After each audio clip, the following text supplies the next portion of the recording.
It's 1954. The war is over. Civilization is getting back on track. The world is booming. But all is not well in one small part of Glasgow. Rumours and stories are flying back and forth about a man with iron teeth, a strange, steely giant who haunts the shadowy corners of the city's necropolis. But don't worry too much, because a bunch of kids from Gorbals have armed themselves with makeshift stakes and set out to hunt him down. And if there's one thing in the world that's scarier than a vampire, it is, of course, children. Not every city has a necropolis, which is a shame since it's such a fun word to say. Necropolis, necropolis, necropolis. Its literal meaning is city of the dead, but whenever it's used these days, it's generally to refer to a sprawling or ramshackle graveyard. And in Glasgow's case, that's exactly what we're talking about.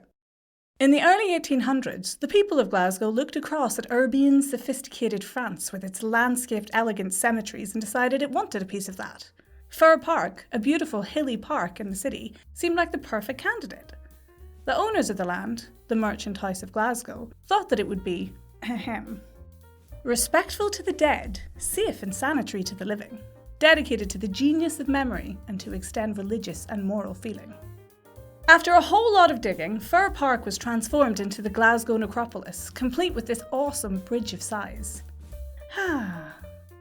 The first burial there was carried out in 1832, and it went so well that over the decades which followed, around 49,999 more people were also interred there, with the necropolis doubling in size to accommodate them. It soon became a beautiful oasis of calm within the city, and a place of reflection for thousands of visitors each year. Beautiful as this city of the dead was, it wasn't the kind of place where kids usually hung out. But that all changed in September 1954 when a full-fledged vampire panic took hold among the youth of Glasgow. We're not sure about the source, but there are a few contenders. At the time, people blamed comic books, which seems kind of laughable now. But comic books were the video games of the 1950s, new and scary, and grown-ups didn't really understand them. So they were a prime contender to be blamed for anything weird that the youth were getting up to. Some people also point to a Bible verse, which mentions a fourth beast, dreadful and terrible and strong exceedingly, and it had great iron teeth.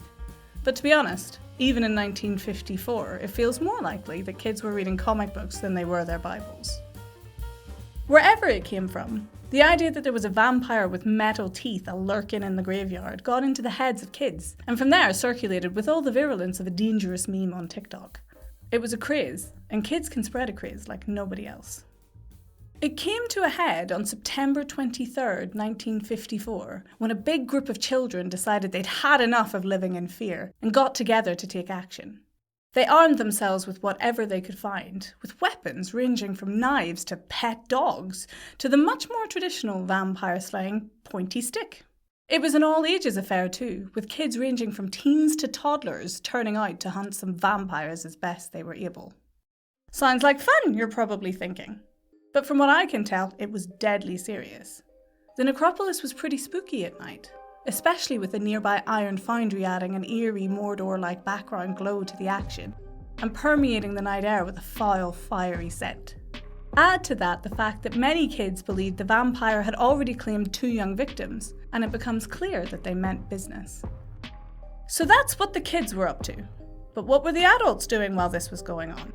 Mostly standing around outside the necropolis hoping fervently that nobody got staked. Quite a few kids brought their mums, dads, aunts or uncles along, but they were powerless to stop the madness. In fact, the police were only called when the excited shouts of vampire-hunting kiddies got so loud that they disturbed the neighbours. When the police did arrive, well, there wasn't much they could do. They deployed a local headmaster to give the kids a telling off, but to no avail. Then they stood around hoping that nobody got staked, just like everyone else. Eventually, it started to rain, and a light autumn shower accomplished what the might of the Glasgow Constabulary could not, and prompted the stake-wielding kiddies to head on home. Phew. Except not few. Because they came back the next night, and the night after that, until a combination of boredom, rain, and the total lack of vampires finally saw them off once and for all. The whole incident was so bizarre that it reached Parliament. And even though it had quite possibly all just been a bit of good, harmless fun, politicians went looking for something to blame. They settled on comic books. smashed the moral panic button, and introduced the Children and Young Persons Harmful Publications Act to criminalise the publication of comics of a repulsive or horrible nature. Despite the fact that this piece of legislation arose from utter ridiculousness, it has remained on the books to this very day. It's been used to prosecute people a sum total of twice. A bit underwhelming, eh? Perhaps the government just has bigger things to worry about than repealing a bit of overzealous comic book censorship. Or perhaps they're worried that should they do so, Glasgow's Necropolis will once again bristle with armed and dangerous school kids on the hunt for an iron-toothed bloodsucker. Anywho, if you find yourself in Glasgow, go visit the Necropolis.